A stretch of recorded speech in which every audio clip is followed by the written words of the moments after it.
Hello friends, स्वागत है आप लोग का हमारे यूट्यूब चैनल इंडियन जीएसटी पर। दोस्तों, आप सभी लोगों को पता है कि जीएसटी रिटर्न से रिलेटेड 7 नोटिफिकेशन लाए गए हैं। तो दोस्तों, ये जो नोटिफिकेशन आए हैं इस पर तो मैंने एक वीडियो ऑलरेडी बनाया है, जो लिंक नीचे है, आप देख सकते हो। लेकिन दोस्तों, स्पेशली मैं नोटिफिकेशन नंबर 85, 84 और 85 के बारे में बात करने वाला हूँ, वो भी इसके समरी फॉर्म में बात करने वाला हूँ दोस्तों। जो इसमें इंपॉर्टेंट पॉइंट्स बताई गई है, जो हमें प्रैक्टिकली यूज भी करना पड़ेगा प्रैक्टिकल में, तो मैं समरी फॉर्म में आप लोगों को समझाने की कोशिश करता हूँ। तो चलिए दोस्तों, आपको विदाउट टाइम वेस्ट के अपना वीडियो स्टार्ट करते हैं। यहाँ पे मैंने नोटिफिकेशन भी ओपन किया है, आप नोटिफिकेशन आप लोगों को मैं दिखा देता हूँ दोस्तों। यहाँ पे ये दोस्तों नोटिफिकेशन 84 है दोस्तों। नोटिफिकेशन नंबर 84 में क्या बताता है, क्या इसमें इंपॉर्टेंट पॉइंट्स हैं, मैं उसमें ही डिस्कस करने वाला हूँ। मैं यहाँ पे आपको रीड करके नहीं बता रहा, मैं आपको इंपॉर्टेंट पॉइंट्स बता देता हूँ। यहाँ पे क्या बताया गया है, यहाँ पे दोस्तों हमको बताया क्या गया है, अगर हम अपना GSTR 3B अगर हम क्वार्टरली ऑप्ट करना चाहते हैं तो क्या कंडीशन हमको फुलफिल करना पड़ेगा, ये नोटिफिकेशन 84 में हमको बताया गया है। तो दोस्तों, जो पहला हमारा कंडीशंस है, पहला कंडीशन दोस्तों, हमारा जो टर्नओवर हो, एग्रीगेट टर्नओवर जो मेरा होगा, वो अप टू बिलो 5 करोड़ होना चाहिए। पहला कंडीशन ये है। दूसरा कंडीशन दोस्तों उसमें जो बताया गया है, अगर हम अपना क्वार्टरली रिटर्न ऑप्ट करते हैं तो इसमें सबसे इम्पॉर्टेंट ये है, इसमें कंडीशन जो है कि आपका जो प्रीसीडिंग मंथ का जो GSTR 3B का जो रिटर्न है वो आपको फाइल करना पड़ेगा, कोई पेंडिंग नहीं होना चाहिए। दोस्तों, उन्होंने बताया अगर आप क्वार्टरली रिटर्न ऑप्ट करना चाहते हो तो आपका प्रीसीडिंग जो मंथ का GSTR 3B का रिटर्न है वो पेंडिंग नहीं होना चाहिए। इसका मतलब वो सारा फाइल अगर आपने कर दिया है तभी आप इस स्कीम को, क्वार्टरली GSTR 3B को ऑप्ट कर सकते हो। ये दूसरा कंडीशन था। तीसरा कंडीशन दोस्तों उन्होंने बताया कि अगर आप एक बार ये GSTR 3B क्वार्टरली ऑप्ट करते हो तो इसके अकॉर्डिंग फ्यूचर में आपको पेमेंट करना पड़ेगा। बट आगे उन्होंने ये भी बोला, अगर आप चाहते हो तो इसे चेंज भी कर सकते हो। चौथा कंडीशन दोस्तों उन्होंने बताया हम लोगों को, उन्होंने बताया कि अगर आपका टर्न ओवर फ्यूचर में GSTR 3B का, अगर आपका एग्रीगेट टर्न ओवर फ्यूचर में मोर देन 5 करोड़ हो जाता है तो ये ऑटोमेटिकली विड्रॉ कर लिया जाएगा। मतलब आप क्वार्टरली GSTR 3 फाइल नहीं कर पाओगे, आपको मंथली में शिफ्ट होना पड़ेगा। ये 4 कंडीशन फुलफिल थे। पहला कंडीशन था आपका जो टर्नओवर है 5 करोड़ अप टू 5 करोड़ होना चाहिए। दूसरा, आपका प्रीसीडिंग जो मंथ का रिटर्न पेंडिंग है वो फाइल हो जानी चाहिए। तीसरा, एक बार अगर आप करते हो तो फ्यूचर में आपको इसी तरीके से पेमेंट करना पड़ेगा, लेकिन आप इसे चेंज भी कर सकते हो। और चौथा है कि अगर आपका टर्नओवर मोर देन 5 करोड़ हो गया तो आपको मंथली में शिफ्ट होना पड़ेगा, क्वार्टरली फाइल नहीं कर पाओगे। ये उन्होंने कंडीशन दोस्तों बता दी।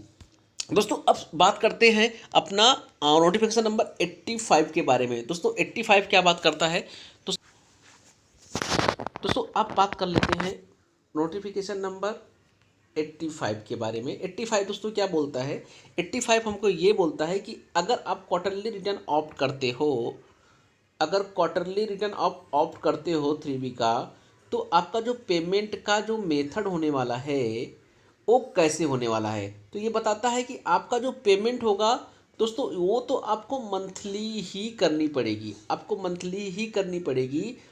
और साथ में इन्होंने ड्यू डेट भी बताया कि मंथली कैसे करनी है। आपको ड्यू डेट जो बताया दोस्तों, उन्होंने बताया कि आपका जो ड्यू डेट होगा नेक्स्ट मंथ के 25, मतलब आपका जो पेमेंट करने का ड्यू डेट है ये 25 डे होगा अगर आप क्वार्टरली रिटर्न ऑप्ट करते हो तो। बट इन्होंने एक कंडीशन डाली है, अगर आप क्वार्टरली रिटर्न ऑप्ट करते हो तो आपको मिनिमम 35% पेमेंट करना पड़ेगा अपने जो प्रीवियस क्वार्टर का आपने जो रिटर्न फाइल किया है, प्रीवियस क्वार्टर का अगर आपने जो रिटर्न फाइल किया है उसकी नेट कैश लायबिलिटी का 35% आपको पेमेंट करना पड़ेगा। अब दोस्तों मैं एग्जांपल देके आपको समझा देना चाहता हूँ। अगर आप जनवरी में ये ऑप्ट करते हो क्वार्टरली 3B रिटर्न, तो दोस्तों अगर आपने अभी अक्टूबर से लेकर के दिसंबर का जो आप रिटर्न फाइल कर रहे हो, तो इस अक्टूबर से दिसंबर में जो आपकी नेट कैश लायबिलिटी होगी उसका 35% आपको जैन अगले 2 महीने में, ये क्वार्टर ख़त्म होने के अगले 2 महीने जैन और फेब में मिनिमम 35% आपको पेमेंट करना पड़ेगा। कैसे करना है? जब आप करोगे जैन का, जब पेमेंट करोगे तो आपको 25 फरवरी को करना पड़ेगा। जब आपका जैन की जो लायबिलिटी आएगी पेमेंट करने को 25 फरवरी को करना रहेगा। आपको कितना करना रहेगा? 35% मिनिमम। और जब आप फरवरी का पेमेंट करोगे तो आपको मार्च 25 को पेमेंट करना रहेगा। 25 मार्च को आपको करना रहेगा। इसमें कितना रहेगा? 35%। मतलब दोस्तों 35% मिला के रहेगा जैन और फेब में। जो नेट कैश लायबिलिटी आपकी अक्टूबर से दिसंबर तक जो बनी आपकी नेट कैश लायबिलिटी, इसका 35% दोनों मिला के जनवरी और फरवरी में जो आपका लायबिलिटी बनेगा उसका आपको 35% जनवरी फरवरी में पेमेंट करना रहेगा। मतलब जनवरी का 25 फरवरी तक और फरवरी का 25 मार्च तक आपको मिनिमम 35% पेमेंट करना पड़ेगा।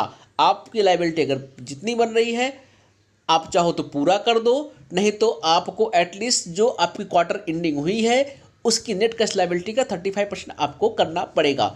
अब दोस्तों यहाँ पे प्रॉब्लम क्या हो रहा था दोस्तों, बहुत सारे लोगों को ये प्रॉब्लम हो रहा था यहाँ पे कि अगर हमारा भैया मेरी कोई लायबिलिटी है ही नहीं जनवरी में और फरवरी में, तो क्या हमें फिर भी पेमेंट करना पड़ेगा? तो दोस्तों इन्होंने यहाँ पे प्रॉपर इस नोटिफिकेशन में बता दिया है। आपको मैं नोटिफिकेशन नंबर दिखा देता हूँ। इस नोटिफिकेशन में उन्होंने बताया है कि अगर ये कंडीशन होता है आपको, तो अगर आपके कैश लेजर में पैसा है, आपके कैश लेजर में अगर पैसा है तो इस केस में भी आपको भरने की ज़रूरत नहीं है। आप अपना कैश लेजर यूज कर लो, या आपके आईटीसी लेजर में इनपुट टैक्स क्रेडिट पड़ी है तो भी आप अपना आईटीसी यूज कर सकते हो।